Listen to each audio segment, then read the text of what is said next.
dikembalikan pada prosedur tersebut. Kemudian, sebetulnya ijazah atau dokumen akademik itu sifatnya pribadi kan ya.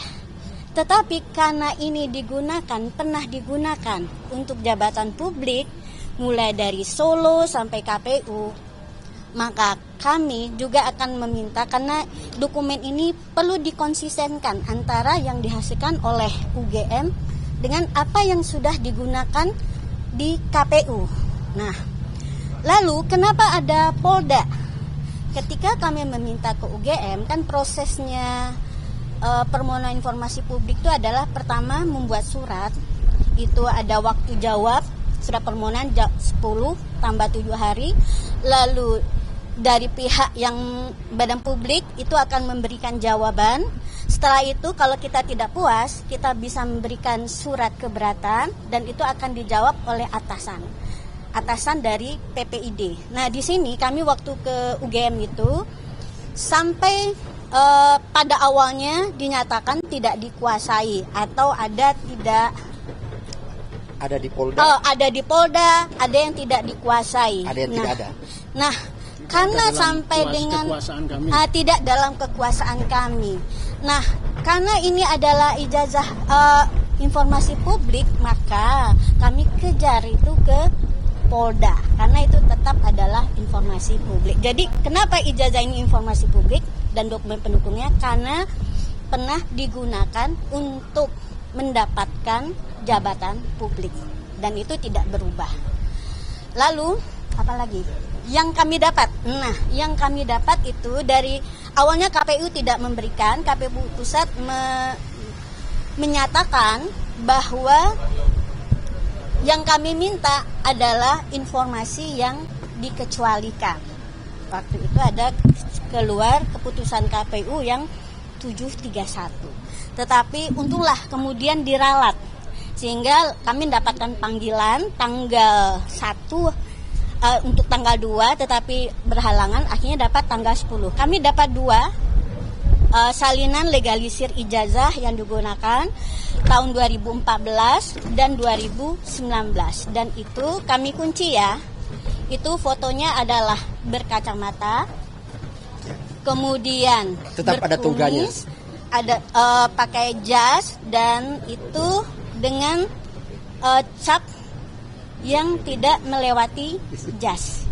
Dan 2 dokumen itu berbeda cap legalisirnya dan tanpa tanggal. Artinya dilakukan 2 legalisir proses legalisir yang berbeda waktu mungkin ya. Nah, padahal kami ke UGM minta apakah pernah ada yang melakukan legalisir ke UGM. Kemudian apakah pernah ada permintaan verifikasi, karena ini dari KPU ya. Kalau yang melegalisir berarti Jokowi sendiri, pihak Jokowi sendiri melakukan legalisir ijazah, karena saya pernah pengalaman melegalisir ijazah. Nah, jadi di sini kami kunci antara akan meminta konfirmasi nih antara pihak UGM dengan KPU. Dokumen yang sama juga kami dapatkan dari KPU DKI. Satu ijazah yang juga legalisirnya posisi berbeda. Yang 2012 dari KPU DKI dengan 2014 itu legalisirnya berwarna merah, tetapi pada posisi yang berbeda. Sedangkan dari KPU DKI yang 2019 itu warna biru. Dan dari KPU DKI kami juga mendapatkan berkas yang di checklist serah terima dokumen waktu pencalon. Oke, makasih. Bentar ya. Jadi teman-teman saya ini ya, supaya kita ini pertama adalah bahwa ada dokumen. Jadi mereka teman-teman ini sudah dapat dokumen salinan fotokopi yang digunakan Jokowi mendaftar sudah dilegalisir, mendaftar saat maju sebagai calon gubernur di Jakarta 2012. Lalu kemudian yang satu adalah mendaftar calon presiden di tahun 2014 dan tahun 2019 jadi 3. Nah, dari 3 ini itu legalisirnya berbeda warna. 2014 dan 2012 itu sama-sama warna merah. Sesuatu yang dalam pemahaman kita semua bahwa warna merah tidak boleh digunakan dalam dokumen persyaratan formal resmi. Itu. Yang ada biasanya surat cinta, tinta merah. Itu dulu gitu ya. Nah, itu yang ini. Yang satunya adalah 2019 warna biru. Gitu. Jadi itu saya sini. Jadi ada 3 kita sudah peroleh dokumen itu. Sampai kemudian ada yang lain-lain tidak dimiliki gitu ya. Itu yang ketiga, simpulannya juga teman-teman adalah di dokumen legalisir itu baik yang 2012, 2014, 2019 tidak ada waktu, tanggal, hari dan tahun di sana.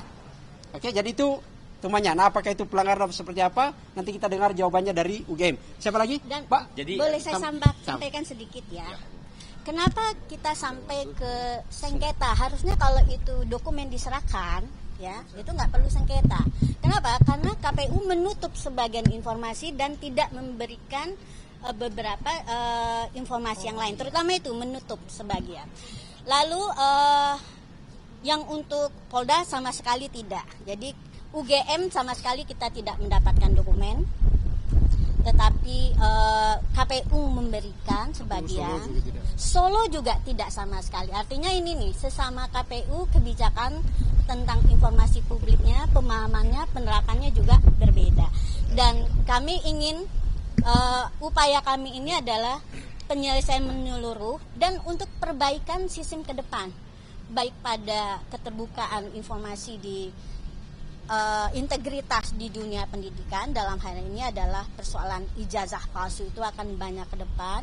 Yang kedua adalah bahwa di proses KPU harus dibenarkan, ya, karena KPU sendiri mengaku mereka cukup dengan melihat bahwa ijazah itu fotokopi itu sudah dilegalisir, mereka tidak melakukan katanya verifikasi. Nah, itu bisa fatal nantinya. Oke, ini ada tambahan dikit, Bung Ahyar. Jadi saya ingin tambahkan ya, tadi mungkin udah disinggung sedikit tapi belum tersampaikan poinnya. Jadi kenapa kami mengajukan permohonan itu tidak hanya satu lembaga tapi UGM, KPU Solo, KPU DKI, KPU RI, dan Polda. Karena persoalan ijazah ini sebenarnya bukan hanya apakah dokumen fisik ijazah tersebut asli atau palsu. Tapi jadi gini, dokumen itu secara fisik mungkin saja kertasnya asli, tintanya benar, fontnya benar, ditandatangani oleh pejabat yang berwenang, legalisirnya benar, mungkin saja seperti itu. Kami tidak tahu, kami tidak dalam posisi menilai itu. Tapi persoalannya tidak hanya apakah dokumen tersebut asli atau palsu, tapi apakah yang bersangkutan dalam hal ini Joko Widodo itu secara hukum itu dia berhak atau tidak terhadap dokumen tersebut. Karena secara hukum ijazah itu bisa diterima seseorang jika kira-kira 2. Jadi satu itu dia sudah menempuh pendidikan dan segala yang dibutuhkan untuk mendapatkan itu, dan kedua dia memenuhi syarat. Artinya bisa saja dia memenuhi pendidikan tapi misalnya IPK-nya kurang gitu. Nah, jadi kenapa kami juga meminta ke UGM itu tidak hanya salinan ijazahnya saja dan kalau bisa juga aslinya diperlihatkan, tapi juga seluruh dokumen akademik mulai dari masuk sampai dia lulus, jadi transkrip, KRS dan segala dokumen akademik pendukung. Jadi itu yang saya ingin tambahkan, bahwa kita tidak hanya ingin memastikan keaslian ijazah tersebut secara fisik, tapi juga memastikan bahwa yang bersangkutan itu secara legal berhak untuk mendapatkan dokumen tersebut. Nah, kami ini sebenarnya di KIP ini sudah alhamdulillah sudah pengalaman lah. Jadi tahun kemarin kami dan teman-teman itu udah beberapa kali mengajukan permohonan di KPU dan dikabulkan. Jadi Komisi Informasi ini menurut kami salah satu lembaga yang cukup kami nilai berintegritas, jadi masih bisa kita percaya lah. Insya Allah kita bisa menang di sini. Silakan terakhir nih. Ya, jadi teman-teman wartawan seperti tadi sudah dijelaskan bahwa hari ini ada 5 badan publik yang dijadikan sebagai tergugat atau termohon oleh 5 prinsipal pemohon tadi yang sudah disebutkan tadi. Itu artinya pada hari ini 5 badan publik ini dalam posisi tersandera hanya untuk kepentingan pribadi Jokowi. Padahal kalau kita bicara ijazah, ya, kemudian dikategorikan dia sebagai rahasia, kapan dia menjadi rahasia? Mulai dari calon wali kota, calon gubernur, sampai calon presiden sudah dijamah banyak orang. Ya, di partai dibolak-balik itu dokumen. Kemudian di KPU juga dibolak-balik banyak orang, mungkin tukang ketik juga dia lihat. Sehingga pertanyaannya, letak rahasianya di mana? Kok begitu dia masuk di badan publik kok dikatakan itu rahasia? Sehingga masyarakat yang harusnya punya hak untuk mengetahui menjadi tertutup jalan itu. Sehingga hari ini kelima prinsipal ini dengan itikat baik dan dengan sungguh-sungguh dan berharap agar Komisi Informasi Pusat tidak tersandera oleh kepentingan Jokowi dalam kaitan dengan ijazah ini. Cukup 5 badan publik itu tersandera, tapi Komisi Informasi Publik jangan sampai menempatkan diri sebagai juga lembaga yang disandera oleh kepentingan ijazah Jokowi. Itu saja, terima kasih. Jadi ada saya kemungkinan dari Komisi Pusat Informasi ini si Pak Jokowi dipanggil untuk istilahnya untuk klarifikasi mungkin? Ya sangat tergantung kepada keberanian, kejujuran, itikat baik, nyali dari komisi ini sendiri. Jadi nyambung. Nah, ini sedikit tambahan penutup ya. Ini penting. Ini penting. Dari pendaftaran sebagai wali kota, gubernur maupun presiden, apakah ijazahnya sama atau berbeda, Pak? Sejauh ini yang kami dapat dari KPU Jakarta dan KPU Pusat sama. Salinannya masih sama. Salinan yang ya coba persoalannya kan dokumennya itu kok ya disensor itu, ditutup dengan. Jadi beberapa informasi penting ditutup. Ya, jadi itu yang akan kami persoalkan di Komisi Informasi Publik. Dimanipulasi lagi oleh komisioner KPU yang tadinya tidak dicoret-coret, ditutup-tutup, Ditutup dengan di luar kewenangan mereka tip X, mereka tutupi. Kecuali di ijazah Jokowi itu tercantum penyakitnya atau tercantum identitas pribadi dia yang sifatnya rahasia, misalnya rekam medis. Ini kan tidak ada. Bahkan dulu KPU boleh tempel itu di tempat pengumuman bagi masyarakat yang ingin mengetahui rekam jejak seorang caleg, seorang calon bupati, gubernur, bahkan seorang calon presiden. Kenapa di era Jokowi ini tertutup semua? Nah, itu pertanyaannya. Maka KPI hari ini harus menjawab itu. Permohonannya apa? Oke, jadi gini. Jadi gini, ini poin penting ya. Semua sudah kan diselesaikan. Ada poin penting bahwa 4 kali bersidang. Janjinya mau hadir di persidangan 4 kali bersidang, termasuk saya kan lawyernya, tidak pernah hadir. Ini kan kaitan Undang-Undang 43 2009 ya. Soal pasal 86 ya. Pasal 86. Dan adalah pasal Undang-Undang 18 ayat 2 KIP kan, untuk menunjukkan bahwa setiap pejabat publik itu wajib gitu ya. Jadi poin yang paling penting 4 kali bersidang tidak pernah hadir, janji melulu. Kalau lagi nanti waktu kita datangin ke Solo ya kan, waktu kita datangin ke UGM yang katanya mau ngasih 24 sampai 26 item, sama sekali tidak pernah ada satu item pun. Dan hasil dari CCTV yang pada saat itu ada 3 RRT yang hadir, Ismon dan Roy Suryo serta Dr. Tifa, kita minta dan perjanjiannya itu di CCTV akan diberikan, tidak ada juga. Dan dilanjutkan tanggal 15-nya ke Solo, ke rumahnya Jokowi, tetap menjanjikan Pak Jokowi di persidangan. Fakta di persidangan tidak pernah hadir. Nah, sehingga rekan-rekan inilah untuk mempertegas di KIP supaya berkas-berkas dan data-data yang dulu mulai dari wali kota, gubernur sampai presiden itu harus dibuktikan. Dan yang memalukan sekali lagi saya katakan, nomor 731 yang dikeluarkan KPU dan mencabut kembali ucapan nomor 731 itu memalukan itu. Saya kira mungkin ada tambahan. Terima kasih. Saya memperlihatkan dokumennya. Bu, di tengah Bu, punten di tengah. Ya. Enggak, yang ini. Nah, pegang ya. Ini adalah serah terima dari KPU RI. Bentar, Pak, ini dulu. Dia ada di baliknya nih. Oke. Ini yang dari KPU RI.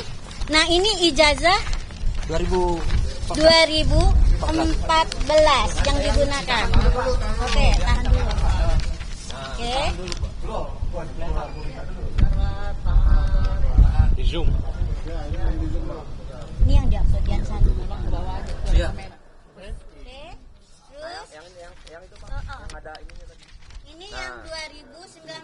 Capnya hijau, legalisir hijau. Tadi merah ya? Ya.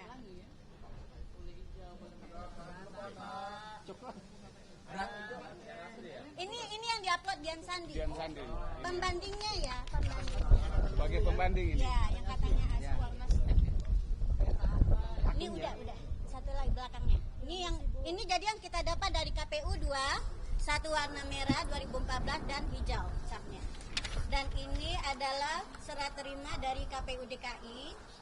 Dokumen diserahkan, lalu di baliknya adalah ini.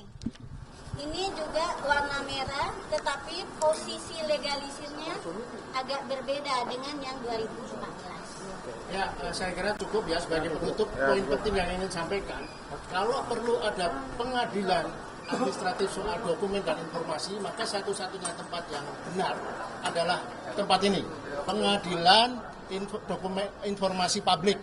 Karena tidak semestinya masyarakat rakyat yang ingin memastikan kejelasan ijazah asli atau palsu itu bukan diadili, tapi diselesaikan di Komisi Informasi Publik. Terima kasih. Kita akan.